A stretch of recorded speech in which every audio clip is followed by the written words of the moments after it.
So if we want to look at license portability, a lot of people get very confused about this.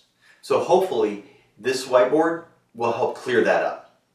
So let's assume that we have our primary data center over on the far left. Now, the two diagrams that I have to the right show a virtual private cloud instance of vCloud Air, and the bottom shows a dedicated cloud instance. If you're not familiar with those two differences, the distinction is very clear. A virtual private cloud instance is shared resources. It's logical isolation in the cloud. Dedicated cloud is actual physical isolation of resources. So you're not sharing any physical resource with anyone else and any other neighbor.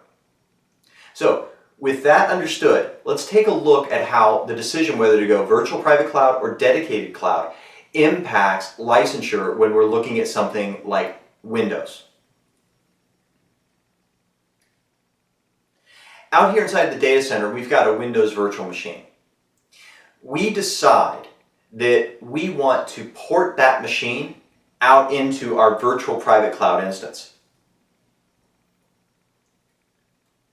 We need to understand that when that happens, there is going to be a cost incurred, because what's happening is we're now going to have to use a Windows operating system license in order to maintain adherence with Microsoft licensing agreements.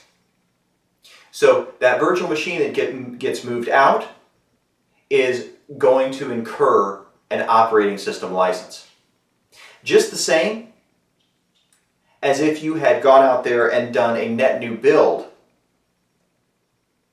of that Windows virtual machine. That too would incur a license cost. Now, what we should remember is that Windows virtual machine that's sitting over there in the data center, once that machine is brought over into the cloud, you can take that old system and remove it from inventory, power it off, delete it, trash it, whatever you need to do. At that point then, a customer can reuse that license and they can bring that down into another workload inside of the data center and still be in compliance with their licensing. Additionally, if a customer wants to look down road, they can also modify their licensing so that they're maybe not getting as much next time, because they know they're going to have some workloads that are being moved over into the cloud. Now, this is also very different when we talk about a dedicated cloud. There's a distinction here that occurs, and the distinction is shared resources.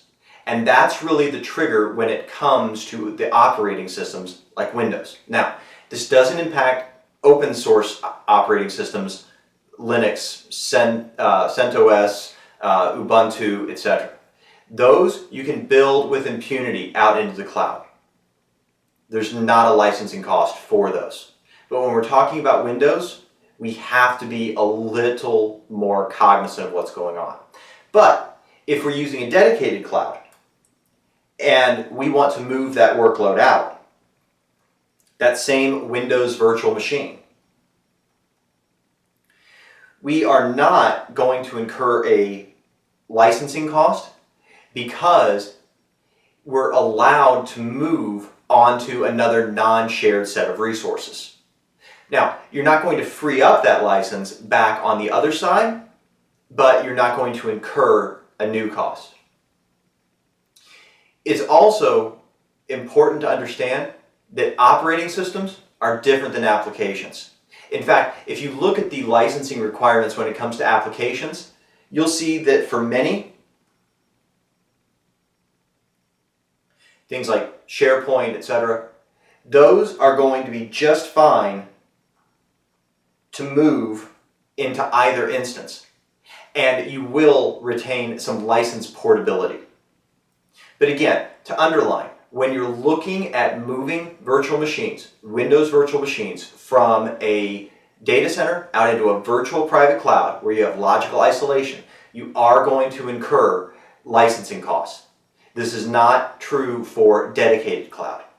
But if you do incur that cost, you're able to recapture the machine, recapture the license, and then use it elsewhere.